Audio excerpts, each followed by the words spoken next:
de um tema novo. Batalha espiritual começou no Éden, quando o homem caiu e o Senhor falou, Deus falou, olha, porém inimizade entre ti e a mulher e conflito, confronto. Então, essa é a realidade. E também o que aconteceu? A cultura, porque, gente, seja como for, a igreja, ela acaba trazendo um pouco da cultura do seu ambiente, do seu dia, e às vezes algumas coisas, como por exemplo, no passado as pessoas criaram assim um padrão de roupa, de indumentária para o cristão, que até um bom tempo atrás, em alguns lugares ainda hoje, se preserva, não, a doutrina das vestes. Eu vou falar sobre isso, já falei sobre os homens, vou falar isso na próxima escola dominical, fora desse período, que eu fiquei devendo falar de quem? Das mulheres. Falamos dos homens e faltou falar das mulheres. Amém? Então, sem protesto, eu ainda vou falar das mulheres. Amém? Então, por causa dos costumes, né? Quando Paulo falava da mulher que não deveria cortar os cabelos, porque o cabelo era dado no lugar de véu, é porque naquela época, quem cortava o cabelo curtinho eram as prostitutas. Então, para que a mulher cristã não fosse confundida, então ela não deveria usar também aquele tipo de corte. Assim como hoje também nas vestes, mas criou-se um período, um certo padrão de veste. Ora, isso aí remete o quê? Às épocas dos anos 60, 50, onde a igreja ela começa a tomar assim uma presença maior no nosso país, e ela traz então um pouco da cultura da sua época. As roupas, né? Até quando eu me converti ainda, né? E vou revelar um pouquinho da idade, mas o que vai fazer? Ainda os homens não só usavam paletó na igreja, como ainda usava colete. Eu ainda cheguei a usar colete, gente. Rio de Janeiro, 40 e tantos graus, calor doido, você de terno e ainda com colete, pegando ônibus, disputando um palmo de espaço com as pessoas. Então, mas por que não? Porque tinha. O homem ainda usava o chapéu, fazia parte, mas porque isso vem da época, daquela época. Aonde a pessoa bem vestida, ninguém usava calça jeans. As pessoas usavam, o homem bem vestido usava terno de linho, sapato branco. Amém? Não peguei ninguém dessa idade, dessa época, só Ronildo. Então, a mulher, a roupa também da época, as músicas. Não, as músicas antigas é que eram bacanas, porque era assim, essa música moderna. A nossa música contemporânea, né, ela tem um padrão, não é algumas coisas aí malucas, mas tem um padrão. Mas a harpa cristã, o cantor cristão, qual é o ritmo das canções e das músicas cristãs? Qual o ritmo? Quem se lembra? Me ajuda, Marcão. Ritmo de quê? Polca, valsa, bolero. Oh, que saudosa lembrança. É tudo. Por quê? Era o ritmo da época. Então, naquela época, ela não estava antiquada, ela estava na moda. As músicas, as canções, eu me lembro, né? Quando eu me converti, né? Então nós não tínhamos assim uma bateria, um conjunto, nós tínhamos uma orquestra, tinha um irmão lá que ficava uma tuba enorme, né? Era uma orquestra, tinha um regente, era uma orquestra, porque a orquestra era a hora, era a onda da hora. Amém? Então, teclado, o efeito de teclado não tinha, porque naquela época era piano, um órgão era um negócio, né? Então, houve, né, a mudança, houve as épocas, os tempos, então há sempre uma adequação natural inoportuna, assim, inoportuna não, oportuna, ou seja, que não mexe com a essência daquilo que fazemos. Amém? Agora, isso não quer dizer que a gente está aberto para todos os lados. Não, a igreja ela tem um padrão de equilíbrio. Amém? Nós cantamos músicas dentro de um ritmo, de uma forma contemporânea. É meio estranho nós ficarmos aqui ainda cantando músicas, só músicas de 500 anos atrás. Existem músicas que fazem uma história, que não fazem parte da nossa história. Nós temos uma história. Amém? Então, mas também não adianta a gente ficar aqui, gente, vamos lá, aquele funk de Jesus. Não é isso. Porque, primeira coisa, a adoração é algo que sobe para Deus. Uma coisa é a música que eu ouço em casa.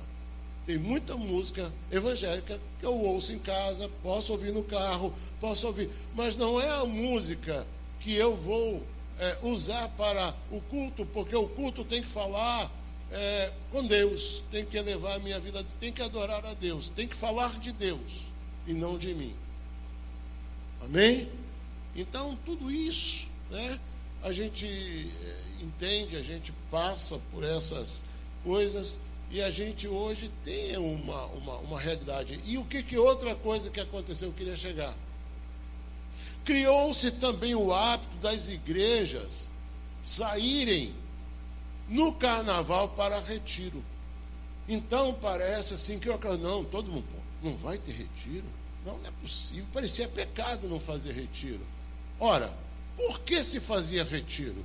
Havia muito medo em que as pessoas recém-convertidas ficassem tentadas.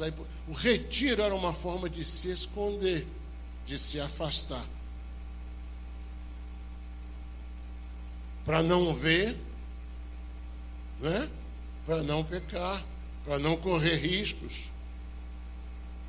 Então, por que só carnaval e não se tratava tanto de retiro em outros períodos? Mas sim no carnaval. Hoje carnaval, os dias de carnaval não são tão feriados assim. Muitas pessoas ainda trabalham e principalmente trabalham no carnaval. Então, não é tão feriado, não é tão assim, não é? Então, por que Semana Santa não tem a mesma ênfase? Não é? E com isso também criou-se o quê? Uma indústria de retiros para a igreja. Você procura um lugar para fazer um retiro com uma igreja num carnaval, vão lhe cobrar os olhos da cara. Já tem todo mundo, um povo esperando assim, as igrejas vir procurar naquele período, porque é a hora de enfiar a faca. E aí você pega uma igreja e fala, gente, nós vamos fazer o nosso retiro, porque nós precisamos fazer o nosso retiro. Olha, vai ser R$120 por pessoa. Aí você pega uma família, né? E essa família com um casal e 2 filhos, são 480. Quem está pronto para tirar R$500 do seu orçamento para o seu dízimo, a sua oferta? A gente tem que ter consciência. A gente não pode imprimir as nossas ideias e colocar sobre a cargo das despesas dos irmãos. Há outros momentos de nós fazermos isso, como já fizemos, de forma mais suave e sem sermos explorados. Sem sermos explorados. Então, esse dia, para nós, tem que ser uma coisa muito comum, muito natural. Não está falando comigo, isso que está acontecendo de fora, está falando com você? Não, a gente passa, a gente vai. Porque se a gente precisar se esconder para não ver, né? É aquele que ouve o som e fica com o pezinho. Né? Não é isso, mas. Não é isso? Não é isso mais, gente. Nós precisamos ter uma consciência, né? E às vezes, assim, tem certas coisas que a gente pergunta, mas por que isso, né? Por que assim? Por que fazemos assim? Então, hoje é um tempo que a gente tem e sempre muitas pessoas viajaram, muitos viajaram mesmo, e nós aproveitamos esse tempo para a gente também dar uma descansada, separar um pouco em casa com a família, amém? Estar um pouco junto, vai comer uma pipoca, vai comer na casa do vizinho, chama o vizinho para comer na sua casa, amém? Né? Isso. Então a gente vai assim, irmãos, porque Deus está salvando muita gente. Deus está tirando muita gente desse negócio. Sabe? Por isso que há também uma reação muito forte, porque há muitos, eu conheço lá no Rio um dos mestres-salas que foram mais conhecidos nos anos 70, da Mangueira. Ele hoje é um homem convertido, é um homem de Deus, é um pastor. E tirou muitos. O bispo Carlos Alberto, bispo da Nova Vida, a igreja dele é em Mesquita, Nilópolis, a igreja na igreja. O bispo Carlos Alberto, antes de se converter, ele se converteu na Nova Vida de Bom Sucesso, foi batizado pelo bispo Roberto. O bispo Carlos Alberto é um negro forte, grandão, careca, assim, com uma voz assim. Ele já foi policial, já foi lutador de boxe e era um dos cabeças do samba em Nilópolis. E ele então se converte, se torna um pastor em Nilópolis, e ele tem uma penetração nesse meio tremendo. Então, todos os anos, há quase 20 anos, todos os anos, no dia de finados, ele faz o Finado Vive. É o nome do evento. O Finado Vive. No dia de finados, ele faz um culto na quadra da Beija-Flor. O Finado Vive. O Finado Vive. Né? Onde geralmente o pessoal silencia, não faz nada, ele vai, movimenta. Nilópolis fica.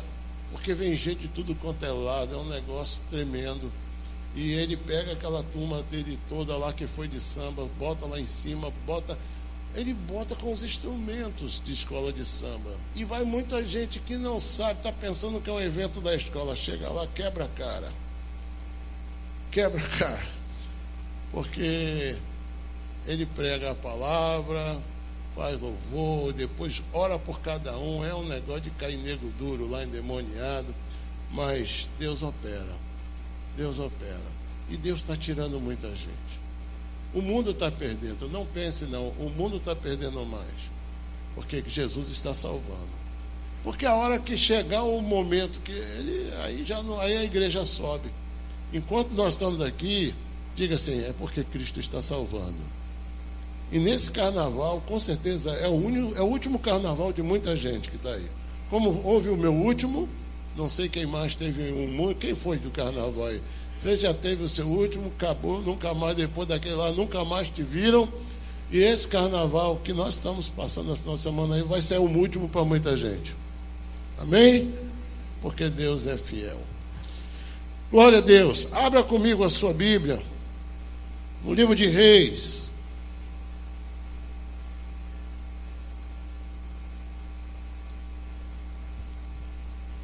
Livro de Reis, 1 Reis, capítulo de número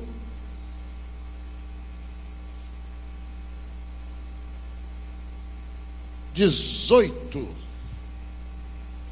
1 Reis 18.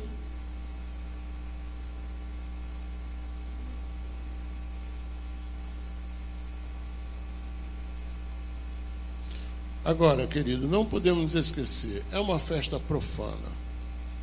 Nós não podemos nem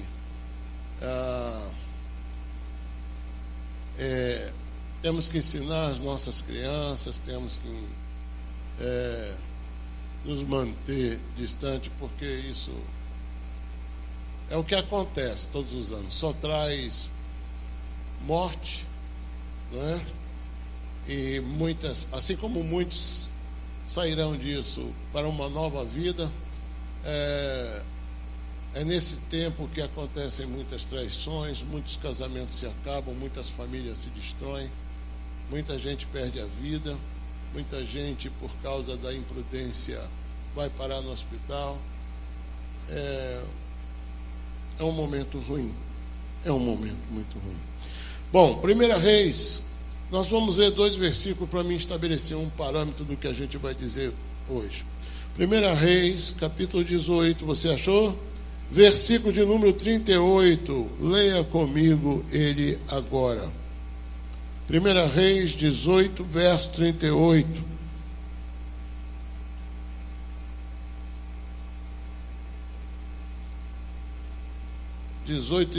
Como diz o Datena, está na tela. Então caiu fogo do Senhor e consumiu o holocausto e a lenha e as pedras e a terra e ainda lambeu a água que estava ao redor. Amém? Vamos ler mais uma vez? Quero tomar, todos juntos, vamos lá. Então caiu fogo do Senhor e consumiu o holocausto e a lenha e as pedras e a terra e ainda lambeu a água que estava ao redor. E só não lambeu e consumiu mais nada, porque não havia mais nada para queimar. Amém? Agora, capítulo 19, versículo 2. Capítulo 19, versículo 2. Como é que diz? Então Jezabel mandou um mensageiro a Elias e dizer-lhe: faça-me os deuses, como lhe aprouver, se amanhã a estas horas não fizer eu a tua vida, como fizeste a cada um deles. Temendo, pois, Elias, levantou-se e, para salvar a sua vida, se fugiu, e chegou a Berseba, que pertence a Judá, e ali deixou o seu moço. Ele mesmo, porém, se foi ao deserto, caminho de um dia, e veio e se assentou debaixo de um zimbro, e pediu para si a morte, e disse: basta, toma agora, ó Senhor, a minha alma, pois não sou melhor do que meus pais. Deitou-se e dormiu debaixo de um zimbro, e eis que um anjo tocou-lhe e lhe disse: levanta e coma. Amém? Versículo de número 14. Como é que diz? Ele respondeu: tenho sido extremo,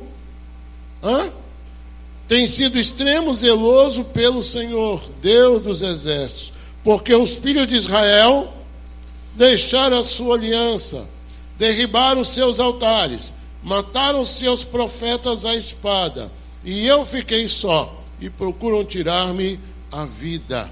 E disse-lhe o Senhor: vai e volta ao teu caminho. Amém? Somente até aí. Bem, nós lemos no versículo 38 aquilo que foi o momento em que Deus respondeu ao clamor de Elias.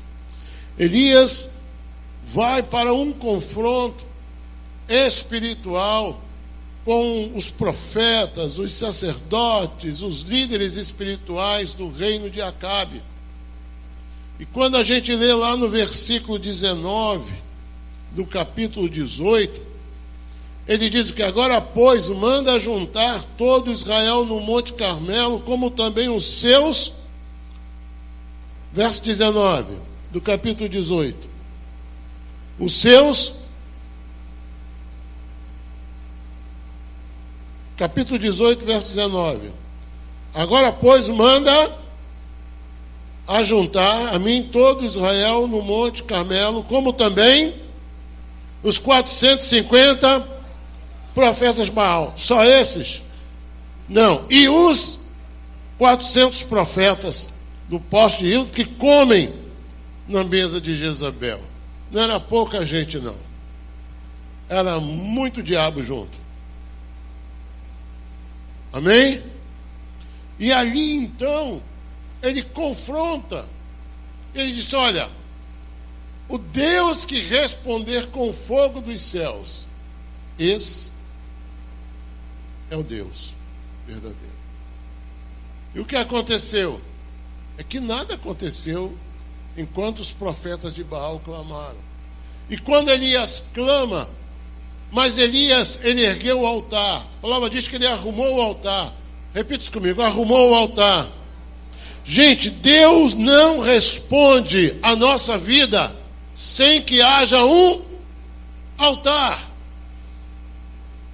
Amém? O que era um altar? Era, vamos chamar assim, uma mesa de pedra, um algo feito, um elevado de pedra, onde se apresentava o sacrifício. Como é que coloca uma macumba? No chão, no canto. Agora, Deus, não. Para Deus tem que haver um altar. Abraão ergueu altares. Jacó ergueu altares. Amém? E Elias arrumou o altar. Ou seja, não basta estar ali um monte de pedra. Não basta ver ali, gente. Note que há um cuidado para que esse altar esteja em ordem. Não é de qualquer maneira. Isso fala de quê? De ordem na vida espiritual. Amém? O que eu quero falar com você hoje, dentro dessa mensagem, eu quero falar a você sobre a frieza espiritual.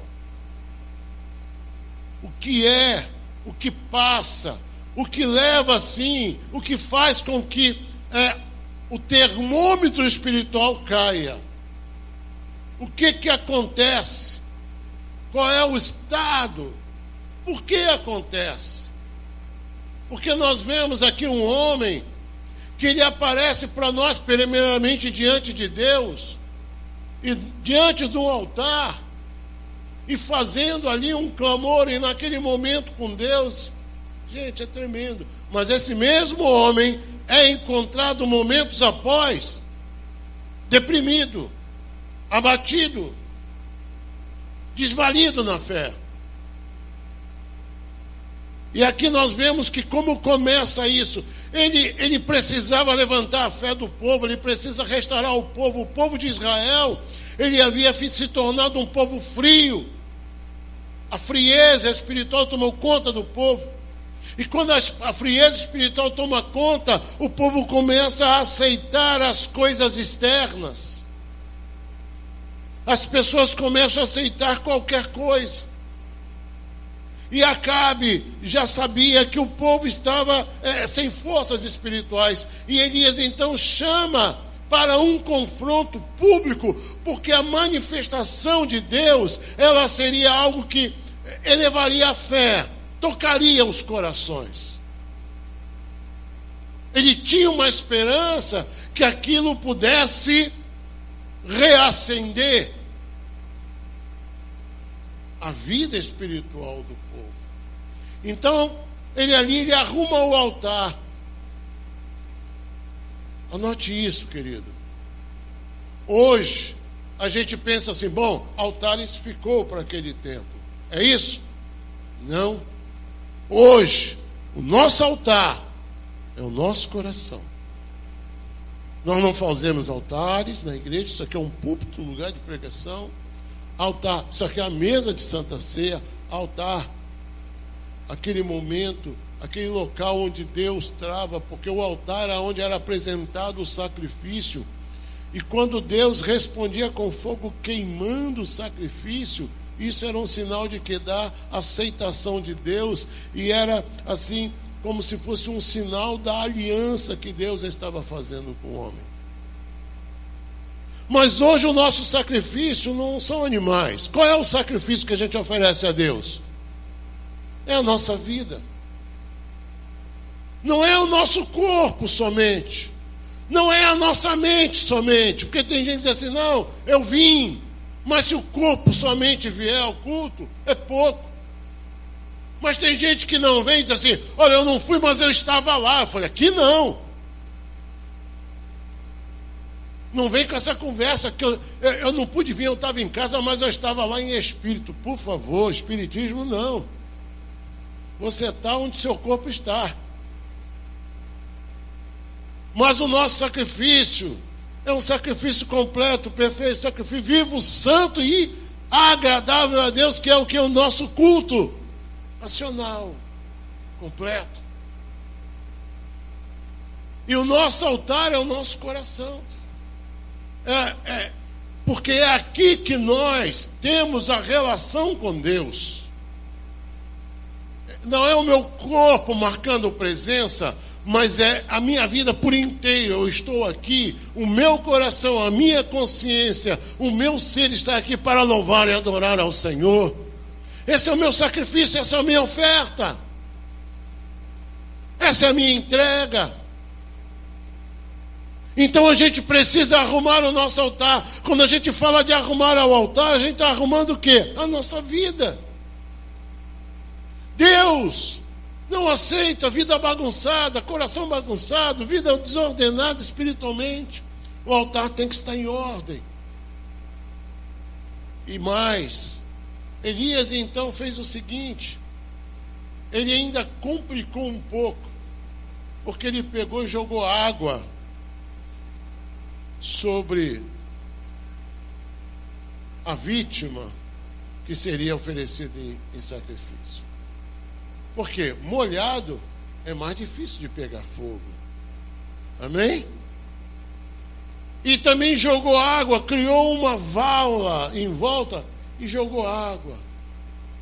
E diz a palavra de Deus que depois que ele clamou, Deus respondeu com fogo e fez isso que você falou. Caiu o fogo do Senhor, consumiu o holocausto, consumiu a lenha,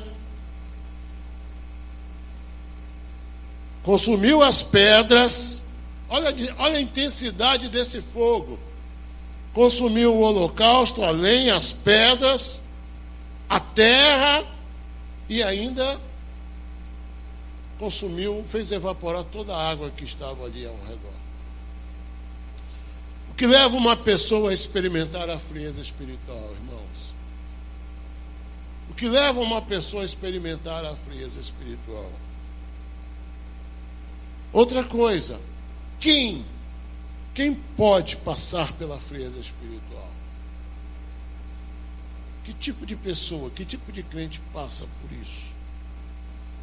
Nós podemos passar por frieza espiritual, podemos experimentar uma frieza espiritual posteriormente a termos tido uma experiência profunda com Deus? Sim ou não? Sim. Porque depois disso tudo, esse mesmo Elias, ele ainda dá uma palavra para Acabe e diz: Acabe, se prepara, come rápido, bebe e rapa fora, porque vai vir uma tempestade, uma chuva intensa. O pessoal olhou para o céu assim e estava assim como hoje, praia, pessoal na praia.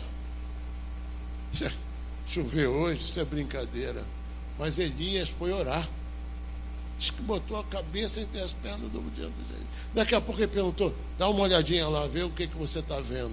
O sujeito sobe lá, olha, tá tudo bem.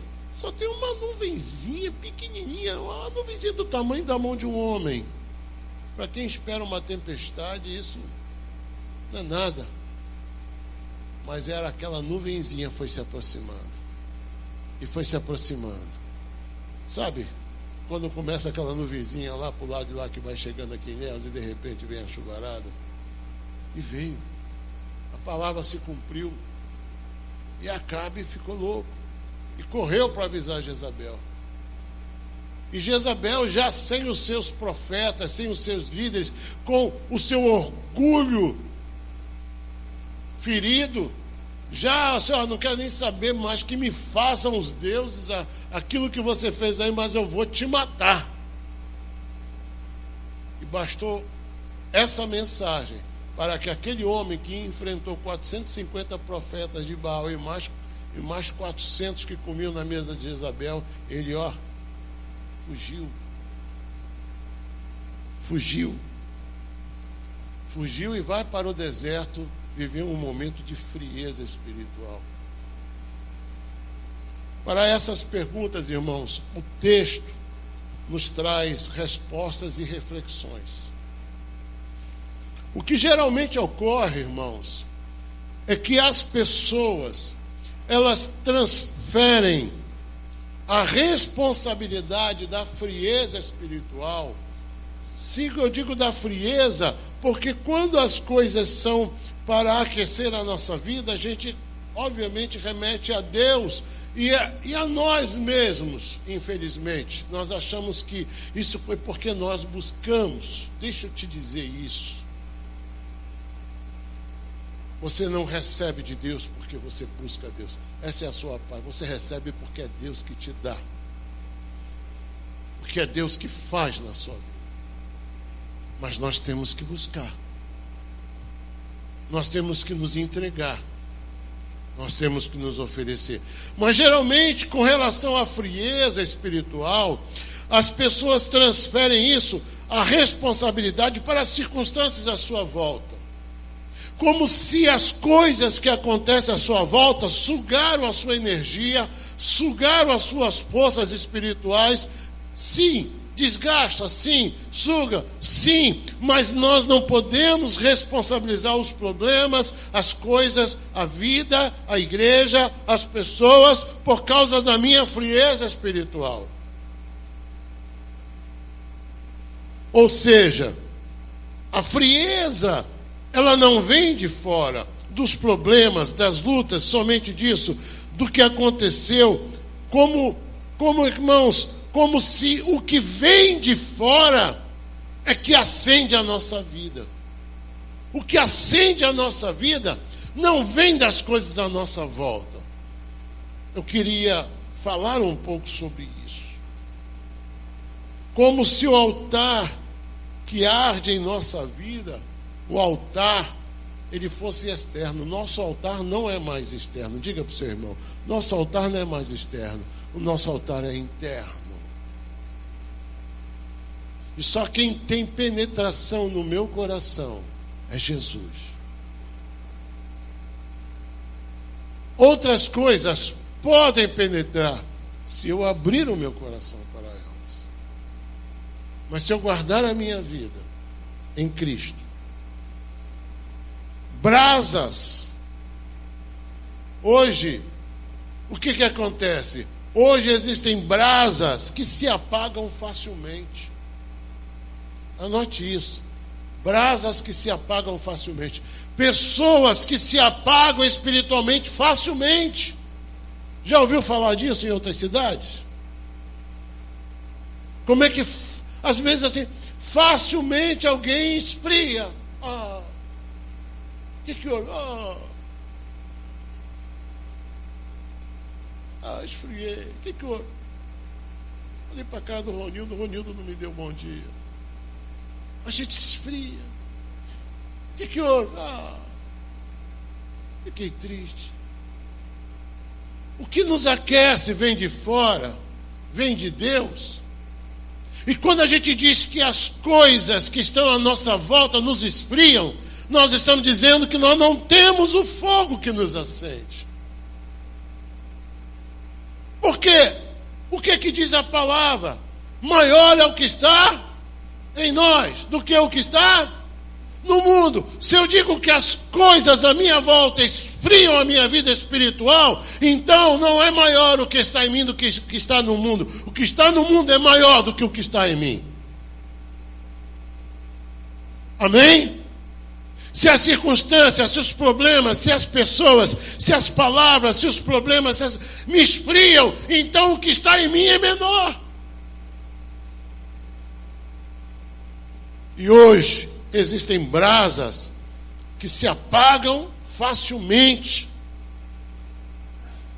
Repita comigo isso para a gente gravar. Brasas que se apagam facilmente. Gente, tem hora que eu fico me sentindo...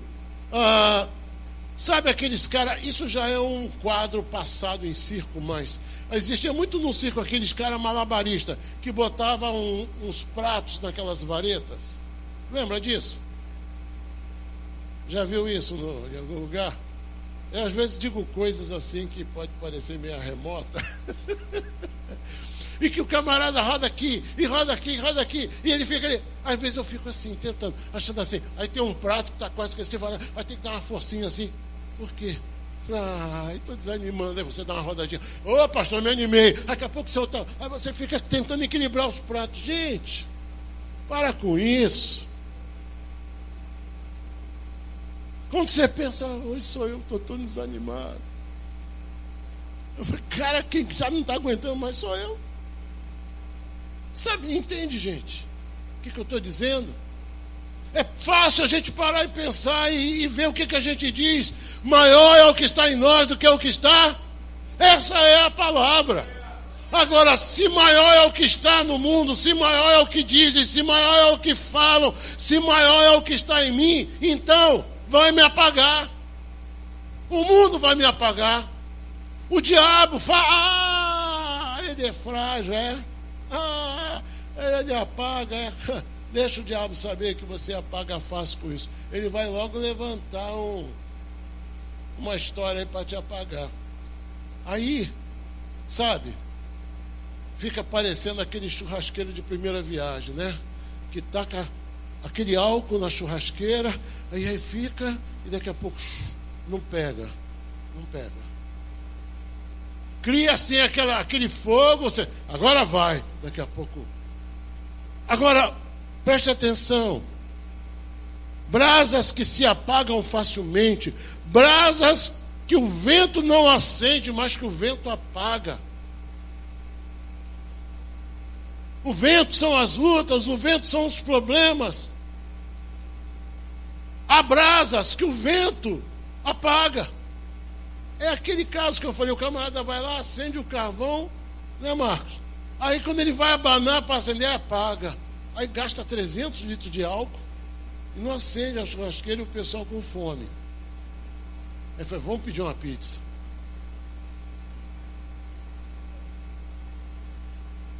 Por quê? Porque, gente, a brasa que está acesa, o vento não apaga. Quando você assopra ela, aí que ela aquece mais. Quanto mais vento, mais ela queima. Quanto mais vento, mais ela se aquece. Quanto mais vento, mais ela acende chama. E assim é o crente. Ele é uma brasa tirada do altar. O vento não pode apagar, o vento tem que acender. Acende a fé, acende a esperança. É isso, gente.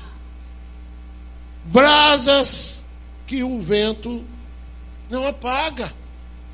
Existem brasas que o vento apaga. Tem muita gente com a vida apagada e vai dizer, você pergunta, o que é, meu? Foi o vento, foi não sei o quê, foi gente. Querido, você não estava aceso nunca, você precisa acender a sua vida no altar do Senhor. Porque o vento que apaga o que não estava aceso.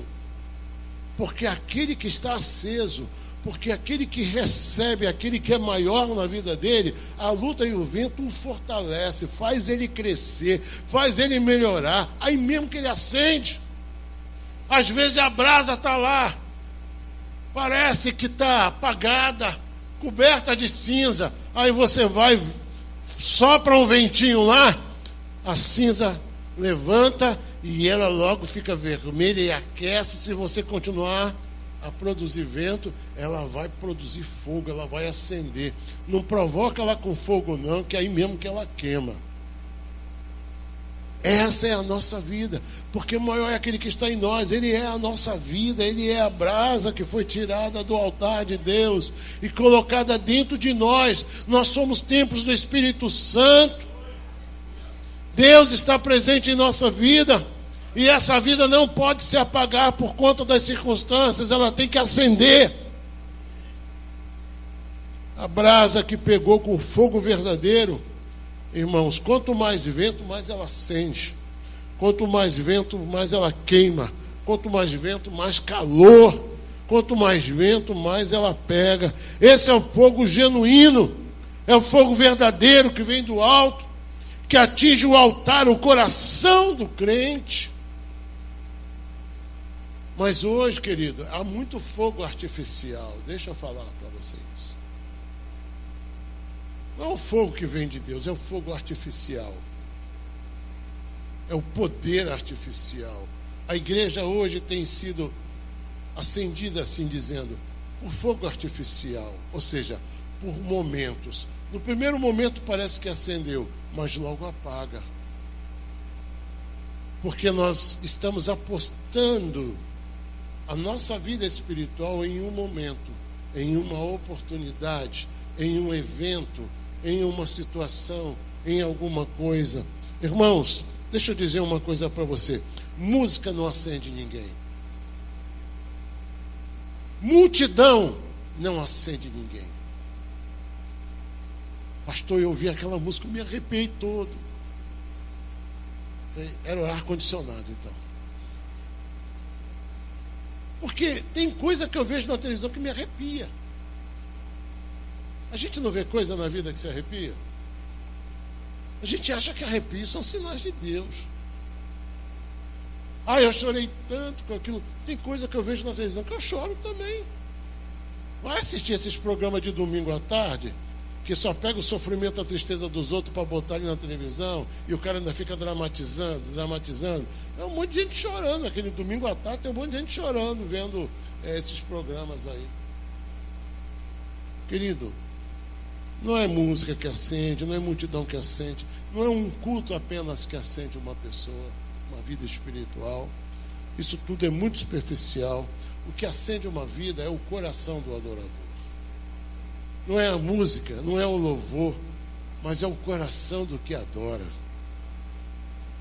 É o coração daquele que está na presença. Às vezes é assim, pastor, que voz, que unção. Voz não é unção. Unção é o que Deus faz no seu coração, na sua vida. Querido, se a gente se apoiar nessas coisas, quando nós passarmos pelos momentos de solidão da vida, quem nos salvará? Quem nos acenderá? Amém? O coração do adorador, o coração do servo quebrantado, temente, crente, pronto para se render, isso sim.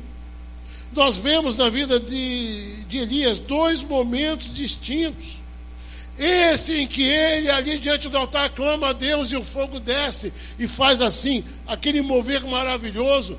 E ele dá ordem para que os profetas de Baal sejam todos mortos. E diz a palavra de Deus lá no verso 41, você vai ver. Disse Elias, lançai mão dos profetas de Baal, e nenhum deles escape. E nenhum deles escapou. Ele destrói uma multidão dessa de inimigos e foge da ameaça de uma mulher. O que está acontecendo com a gente? O que acontece de tudo?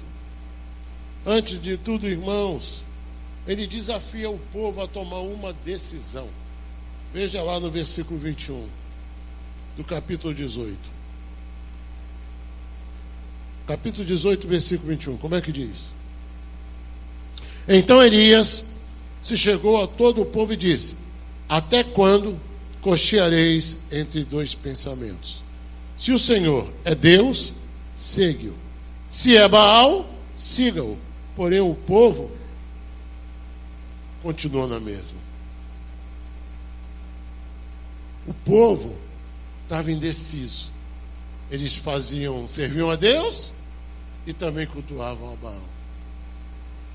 E antes de tudo ele disse: olha, vocês têm que tomar uma decisão na vida de vocês. Ou Deus é Deus de vocês, ou Baal é o seu Deus. Até quando vocês vão ficar com dois pensamentos? Escolha e decidam isso. Deus é Deus de exclusividade. Deus quer a nossa exclusividade. Diga isso para o seu irmão. Deus quer a nossa exclusividade. Ele quer ser exclusividade exige de nós o quê? Exclusão. O que Elias estava dizendo assim: vocês vão ter que excluir alguém. E que é melhor que excluam Baal. Baal pode aceitar qualquer coisa, mas Deus não aceita qualquer coisa. Deus aceita e quer a exclusividade de nós. Amém? Até quando vocês vão ficar entre dois pensamentos? Até quando vão ficar entre dois caminhos? Alguém precisa ser excluído. A frieza espiritual tomada pelo coração daquelas pessoas era uma frieza espiritual também fundamentada por uma falta de decisão de vida com Deus.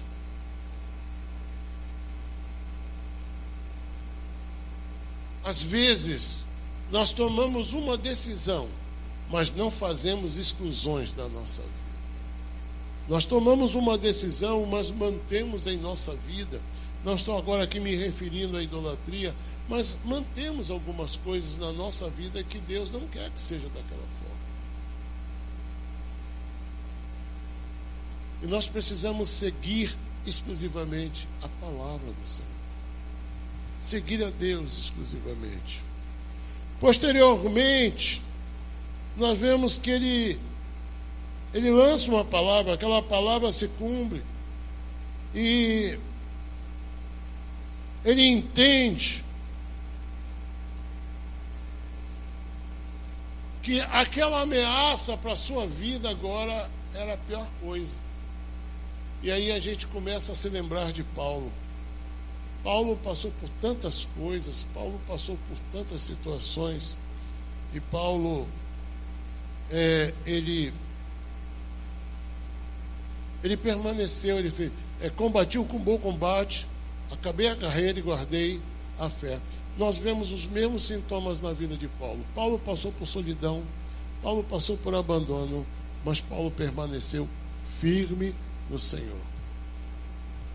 Em um momento da sua vida, depois de ter feito algo tão prodigioso, Elias passa por um momento assim de um esvaziamento espiritual tremendo, em que ele não teve forças para reagir à ameaça de uma mulher depois de ter extinguido uma multidão de pessoas que estavam ali confrontando-o com os seus deuses. Gente, o problema é que a nossa vida espiritual, ela trafega, a nossa vida espiritual, ela transita pelos congestionamentos da nossa alma. Ou seja, você tem a sua vida espiritual, você trabalha pela sua vida espiritual, você busca Deus, você ora a Deus, você está aqui, mas há um tráfego de problemas e de situações na sua alma.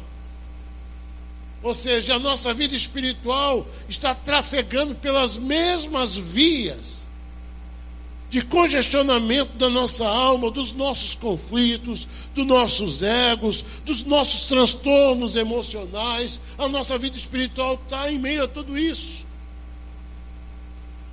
E às vezes, nós somos sugestionados pelas coisas externas, e nós nos esquecemos que aquele que está em nós é maior do que aquilo que está no mundo. E depois de ter crido tão certamente, tão firmemente naquilo diante dos profetas de Baal, ele não vê mais aquilo em si, e ele foge temendo a morte, temendo ser morto por Jezabel.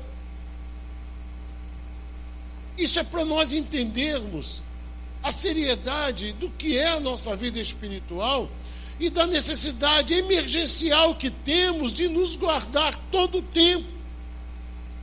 Às vezes a gente vive um momento, a gente sabe quando nós temos assim momentos de uma experiência maravilhosa com Deus, da gente ter um momento assim de uma fé robusta, de uma presença, assim, coisa e tal. Sabe qual é a reação que nós temos posteriormente àquilo? É de relaxarmos. E o diabo, ele sabe usar as suas estratégias. E Jesus nos mostra isso. Pense numa coisa: a Bíblia é um livro resumido, e o que está ali é para a gente pensar. Jesus, sendo Jesus o Filho de Deus, ele foi para o deserto, jejuou 40 dias e 40 noites. E ele teve fome no final. E o diabo apareceu que dia? No último dia. Ele não vai pegar você no auge. Ele vai pegar você na saída.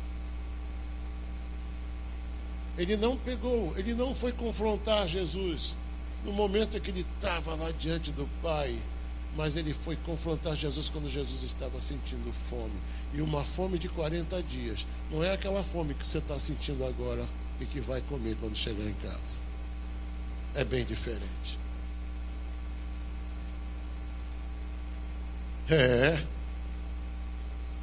Eu vi pessoas que ousaram fazer desafios de jejum além da sua capacidade humana e tiveram delírios. Delírios. 3 pessoas resolveram ir além, sem orientação pastoral. Acharam legal, bacana, fizeram e começaram a ter delírios. E deu brecha para o inimigo. Porque, gente, a fraqueza da carne, a fraqueza humana, ela nos deixa muito vulnerável. Os problemas que eles enfrentavam no deserto, da escassez de água e de comida, eram os delírios. Hoje se fala assim, não te molestará o sol de dia e nem, como é que diz a palavra? Não te molestará o sol de dia e nem a lua. Que mal faz a lua? Que mal faz a lua alguém? Mas quando se falou em lunáticos, o que eram lunáticos? Era porque no deserto as pessoas comiam mal, bebiam mal, pegavam um sol, como diz o baiano, da pega no quengo durante todo o dia, e depois à noite, aquele sol, aquele calor se transformava num frio da pega também. E quem aguenta? E aí as pessoas tinham alucinações, febres de insolação. Por quê? Porque não estavam expostas e mal nutridas e alimentadas. Então o que acontece? O diabo vem e apresenta e toca onde? Diz para Jesus o quê? Olha só, lembra da padaria do Pontal? Então, manda essas pedras se transformar naquele pão doce com aquele recheio, aquela coisa assim. O inimigo, ele vem na fraqueza. Ele vem aonde a nossa natureza está vulnerável. Ou seja, porque a nossa vida espiritual trafega pela nossa vida natural, pela nossa vida humana. Já falei aqui, contei várias vezes uma experiência com uma irmã que ela sempre reclamando que estava fraca espiritualmente. Como essa criatura está fraca espiritualmente? Não falta um culto, está em oração. Eu sei que uma pessoa de oração, conheço a vida dela, que fraqueza é essa? Um dia eu falei, pastor, eu estou fraca, ora por mim que eu estou fraca. Eu não vou orar não, você procura seu pai e manda ele te levar ao médico. Que isso, pastor? Não, vai para o médico, você está doente. Ela estava com anemia profunda. A fraqueza não era espiritual, era física. Era física. Ai, não tenho forças. E às vezes a gente atribui à vida espiritual algumas coisas que são físicas, e às vezes atribuímos a físico algumas coisas que são espirituais, porque transitam pela mesma via. É a mesma pessoa que tem a presença do Espírito Santo, tem também os seus sintomas de uma vida natural. Então, a questão, irmãos, é que Elias vai para o deserto. Preciso acelerar um pouquinho aqui agora. Elias vai para o deserto e pede ali a morte, fica angustiado. E a primeira reação de Deus qual é? Deixa ele. Ele quer ir para o deserto? Deixa. Ele quer ir para o deserto? Deixa. Ele quer falar mal dos outros? Deixa. Porque, olha só, ele vai para o deserto, toma uma direção que Deus não manda. Não vá para o deserto se Deus não mandou. Porque ele estava procurando o deserto não como missão, mas como isolamento. A frieza espiritual faz com que logo a pessoa procure isolamento. Não quero ver nenhum irmão. Não quero ver ninguém. Isolamento. Segunda coisa, a frieza espiritual faz com que a pessoa se afaste das pessoas que estão ao seu redor. Não só o isolamento. Primeira coisa, ele tinha alguém que sempre o acompanhava. Quem era? Geazi. Por pior que fosse, por tudo que ele fez, mas ele era um companheiro. Então ele deixa Geazi e vai ficar sozinho. Frieza espiritual faz isso. Faz a pessoa desejar solidão, faz a pessoa procurar o seu deserto, começa a ter muita sonolência. Primeiro espiritual, e depois física também, que não tem nada para fazer, vai dormir. E quem não quer fazer nada vai dormir. Você vê que é uma tendência depressiva. É uma tendência, não. Tem gente que gosta de dormir, é um esporte, respeito, isso é natural. Ele levanta, acorda, dorme, levanta, numa boa, legal. Mas há pessoas que estão depressivas que vão e conseguem ficar até dias enfiada dentro do quarto sem querer ver a luz do sol. Já ouviu falar disso em outra cidade? Frieza espiritual. Outro sintoma que a gente vê, ele fala assim, eu não sou melhor do que ninguém. Por quê? Ele começa a se ver melhor do que os outros. Ele acha que a culpa dele está assim, é dos outros. Quando Deus vai falar, Elias, o que você está fazendo aqui? Aqui aonde? Aonde eu não te mandei? Aqui aonde? Longe de tudo? Fora da minha vontade? O que você está fazendo aqui, Elias? No deserto? O que você está fazendo aqui? Aí o que ele diz? Eu fiquei só porque aquele povo que está lá... Gente, outro sintoma de frieza espiritual é quando o crente começa a falar dos outros crentes. Não, porque esses crentes aí, ó, ele é crente, mas porque esses crentes, porque tem crente, gente, quando a gente começa a falar mal da gente mesmo, isso é um sinal de frieza espiritual. E ele começa a argumentar com Deus assim, olha, só eu fiquei. Ninguém foi ao culto, só eu fui. E se ninguém vai, eu também não vou.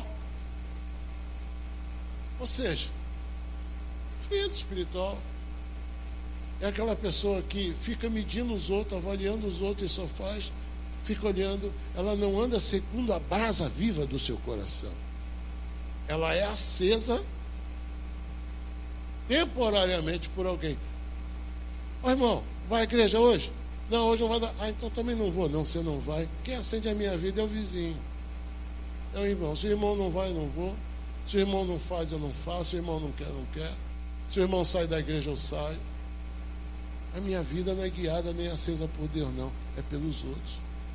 É pelas circunstâncias. Queridos, veja bem. Quando a gente olha Elias assim, e Deus fala com Elias, Deus dá comida a ele, ele estava cansado. Cansaço pode trazer frieza espiritual. A gente precisa, querido, entender. Agora, Deus disse o quê? Mostrou para ele o quê? Para o cansaço, você tem o quê? Remédio. Descansa. Seu mal é sono, dorme. Deixou ele dormir? Deus deixa você dormir. Tem crente que diz assim, não, pastor, o nosso descanso não é nessa terra. Eu falei, só se for o seu, o meu é na minha cama. Porque se esse corpo não descansar nessa terra, ele não vai descansar mais em lugar nenhum. Porque eu não estou falando da alma, eu estou falando do corpo. Comida, você está com fome. Deus providenciou comida para ele. O bichinho acordou lá assim, o anjo acordou ele, acordou, olhou assim, já tinha uma entrega do Pizza Rápido lá do lado dele. Porra, pois quem pediu isso para mim? Cadê o motoqueiro? Nem viu o motoqueiro. Ele comeu e fez o quê? Foi dormir de novo. Daqui a pouco ele de novo comeu. Depois ele acordou e queria comida de novo. Levanta, rapaz. Levanta e volta ao caminho, porque olha, você está pensando que é só você, tem 9.000 lá igual ou melhor que você. E Deus tinha mais uma missão para ele, antes de tomar ele. Veja que ele era um homem, Elias, que dia Elias morreu? Foi numa segunda ou numa terça? Onde Elias foi enterrado? Foi aqui no Nelson Costa ou na Conquista? Elias provou a morte. Elias foi para onde? Foi tomado por Deus. Mas que Deus é esse que toma um homem tão fraco assim? Mas quem você pensa que é? Deus veio salvar os fracos, que creem, que confiam no nome dele. E ele tinha mais uma missão, que era passar o seu legado para Eliseu. E ele tinha que voltar. Ele queria morrer. Eu falei, cara, tu nem vai morrer, tu não sabe de nada, tu nem vai morrer. Mas volta e vai fazer o que eu te mandei. Amados, o que eu quero chamar a sua atenção aqui nesse final é uma coisa muito importante. Presta atenção nisso. É o final. E é muito importante. A qualidade do que Deus opera em nós não fala da qualidade do instrumento de Deus. Isso é sério, repita comigo. A qualidade do que Deus opera em nós não fala da qualidade do instrumento. Ou seja, às vezes nós temos essa tendência. Hoje as pessoas mistificam muito, ou seja, misturam muito o natural com o espiritual. Quando alguém conversa com uma pessoa que é muito usada por Deus, ela acha que está conversando com Deus. Você não está conversando com Deus, não. Você está conversando com um homem falho como você. Porque a qualidade do que Deus faz através de alguém não é um atestado de qualidade do instrumento, do canal. Por quê? Deus uma vez usou uma mula. Era para a gente ficar arrasado, humilhado. Porque o que Deus faz, a qualidade do que Deus opera, não é um atestado da qualidade do canal, do instrumento. E hoje em dia, muitas vezes, a gente dá ao homem aquilo que é de Deus. Dá glória ao homem aquilo que é de Deus. Que unção, não, é que Deus. A gente tem que parar com esse negócio. Que unção, não, que Deus.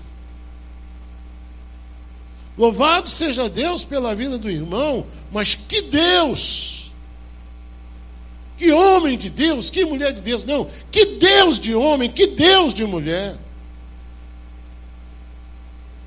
Porque a qualidade de Deus não representa a qualidade. Nós somos assim, como Eliseu. Temos de Deus muitas virtudes, mas temos de nós mesmos também muitas fraquezas. E que muitas vezes nos confundimos em nós mesmos, nas vias espirituais e com a nossa vida natural. E que nós temos, irmãos, que buscar a Deus para nos fortalecer no Senhor. E temos um Deus que nos visita nas nossas fraquezas. Diga, temos um Deus que nos visita nas nossas fraquezas. Ele disse no versículo 15 do capítulo 19: Disse-lhe o Senhor: vai, volta ao teu caminho para o deserto de Damasco, e chegando lá, unge Azael, rei sobre a Síria. Jeú, filho de Ninsi, ungirás a rei sobre Israel. E também Eliseu, filho de Safate, de Abel Meloá, ungirás profeta em teu lugar. E quem escapar de Azael, Jeú vai matar. E quem escapar de Jeú, Eliseu vai matar. Porque essa é a minha obra, esse é o meu plano. E eu escolho quem eu quero. Volta, faz a tua parte e deixa eu ser Deus na vida de quem eu quero. Fazer como eu quero na vida de quem eu quero. Queridos, maior é aquele que está em nós Não deixe que o mundo apague você, não deixe que os problemas te apaguem.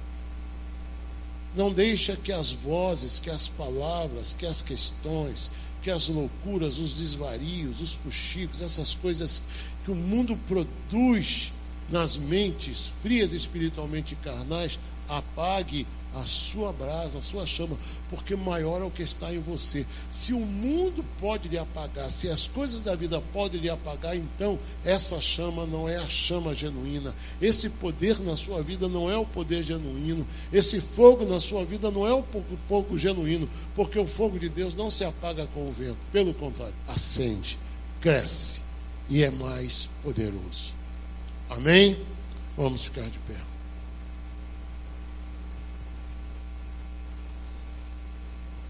Glória a Deus. Louvado seja o nome do Senhor.